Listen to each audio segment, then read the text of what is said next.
I'm Jim Merkel, and I'm with MetroSTL.com.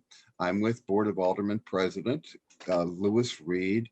He recently was one of the losers in a primary bid for St. Louis mayor, and we're here to just say find out what's next for him, what's next for the city. So thank you for coming. And so basically, could you tell me what you think happened in the aldermanic race, on the mayor's race? Well, Jim, with the, with Prop D, it turned that whole election upside down. When you look at what Prop D does, where you have, two very well-known candidates in myself and Treasurer Jones, and then you have a new up-and-coming candidate like Kara Spencer. What Prop D does, it lends itself to a person like Kara Spencer being able to coalesce votes between both myself and Treasurer Jones. So what we saw happen across the city was people would vote for me as their first choice or Jones as their first choice, and then they would vote for Kara Spencer as their second choice, which made it appear as though Kara Spencer received higher vote count in a lot of the wards across the city of St. Louis.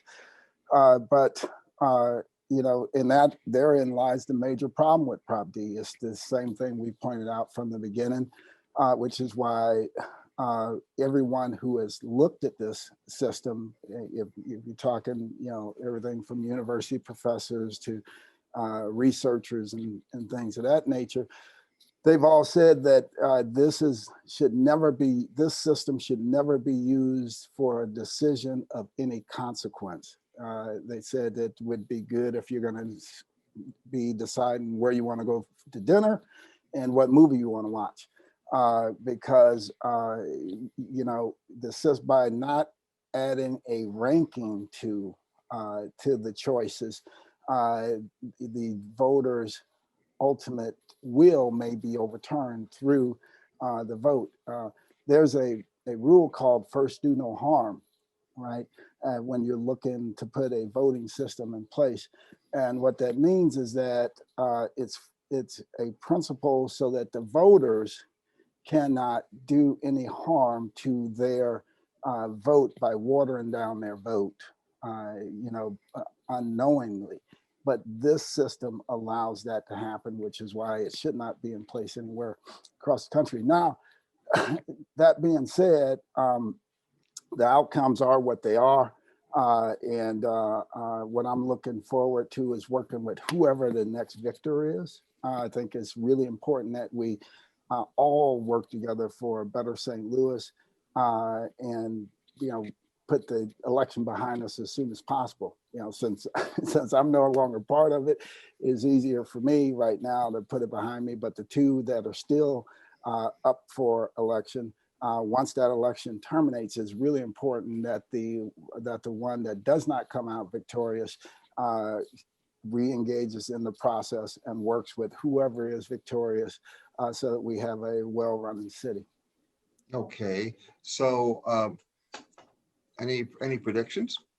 Well, would you have any hard time working with Kara, because it's been obvious that there's been tension there?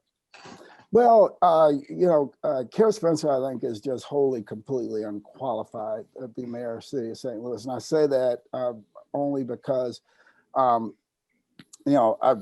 watched every vote she's cast at the Board of Alderman and been able to see her understanding of just that legislative branch.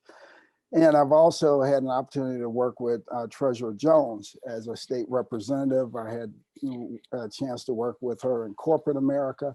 I had a chance to work with her all the years that she's been treasurer. And you really can't compare the two in terms of their ability to do the job day one. I think Treasurer Jones is wholly and completely more qualified, capable, and competent to do the job day one.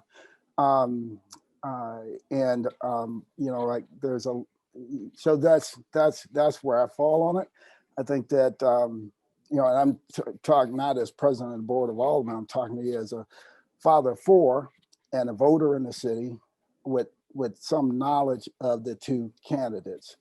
Um, you know, America is very divided racially right now because of what we've seen happen across this last summer and the years prior to that, with a lot of the shootings of particularly African American men, and that's caused a lot of a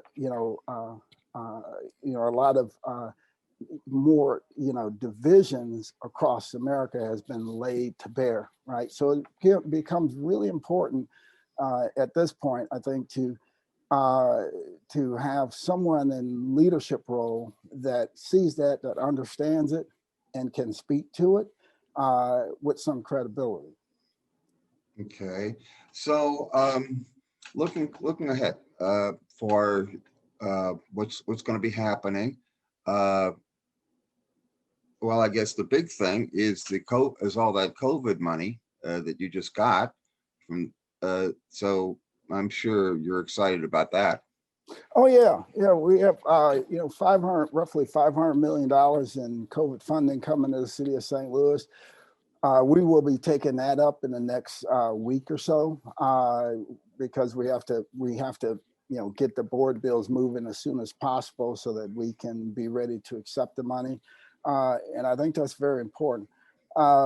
And we have an opportunity to address some of the issues that we will see for not just the next year, the next couple, 2, 4 or 5 years, based on what has happened, due to COVID, right? There are a lot of people whose lives are turned upside down. They're left homeless. We're nearly 9,000 families that are on the verge of being unhoused just because of COVID, not being able to keep up with their mortgage payments and rental payments. So and so I guess you've got a lot of stuff on your plate from that, and also what else is on your plate coming up for the next 2 years before you go up again? Well, first thing is economic recovery post-COVID. That is like absolutely essential. But even prior to that, COVID vaccine distribution, I think it becomes really important for the city to coordinate and get everyone in the city vaccinated that wants to be vaccinated, and do that as expeditiously as possible.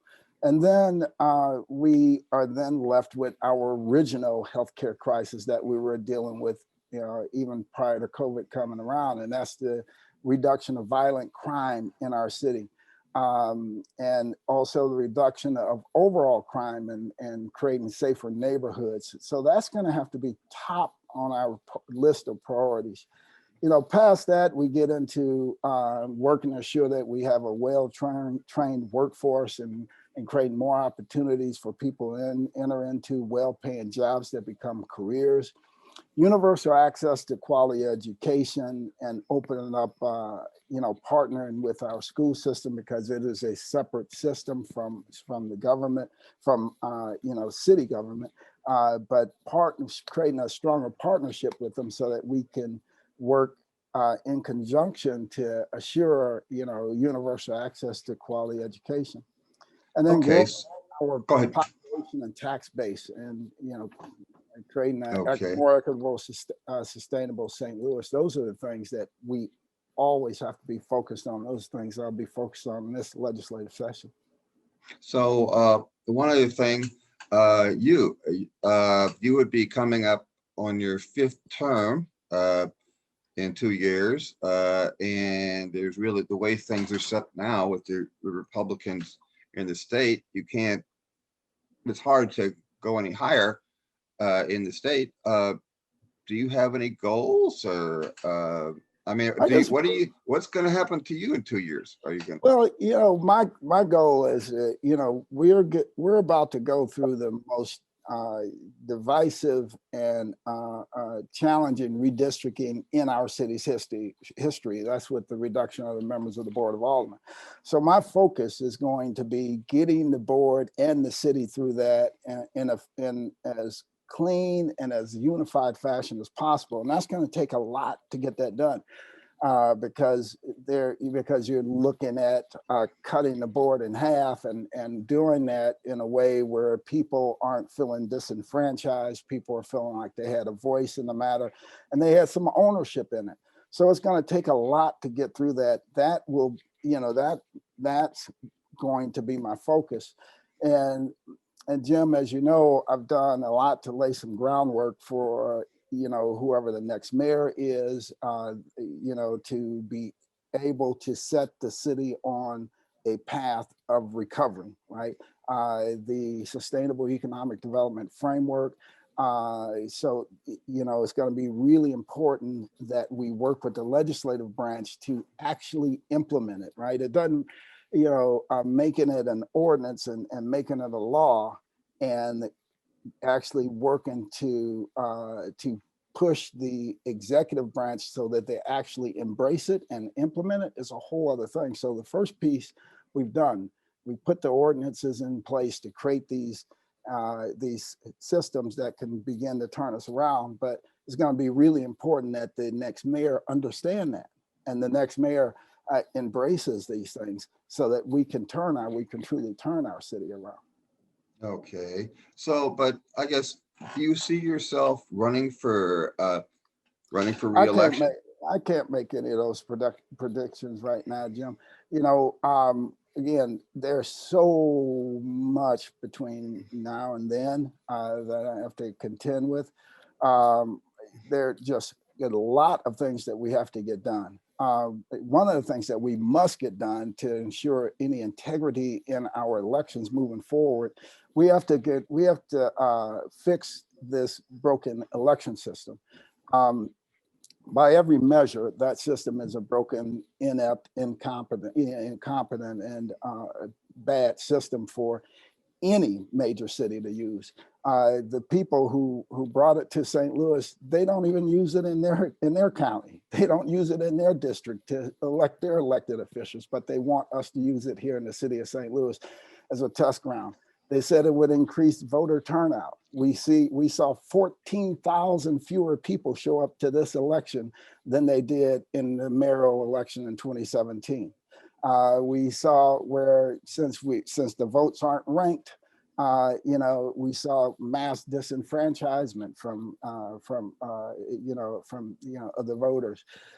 We saw people not even be able to get on the ballot in the city of St. Louis, right? It's all of these things. This is a broken system, and it needs to be repaired to ensure any integrity in our system.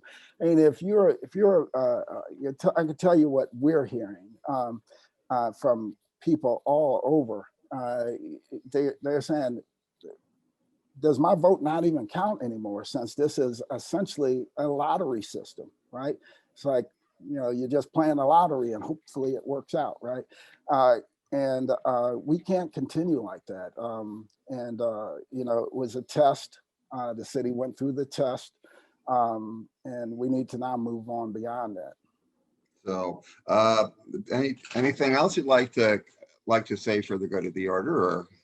No, I just want to, just really underscore the importance of everybody working together. I mean, we have a lot of challenges ahead of us as a city. The city of St. Louis, we're a great city. We have some, we're much greater than we give ourselves credit for being. We can achieve some great things, and we can see a rebirth of our city, and we will see people moving back in opposed to out. We can if we work together, we'll see more business growth and things of that nature, and some brighter days ahead of the city of St. Louis. So I'm inviting everybody to really embrace that wholly and completely, so we can get things done that'll make a difference for everyone who lives in St. Louis. Well, I'm looking forward to getting those masks off and getting back in the aldermanic chambers, jammed in with all the other reporters and all the other people. So I appreciate your taking the time, and you have a great day. And this is Jim Merkel for MetroSTL.com.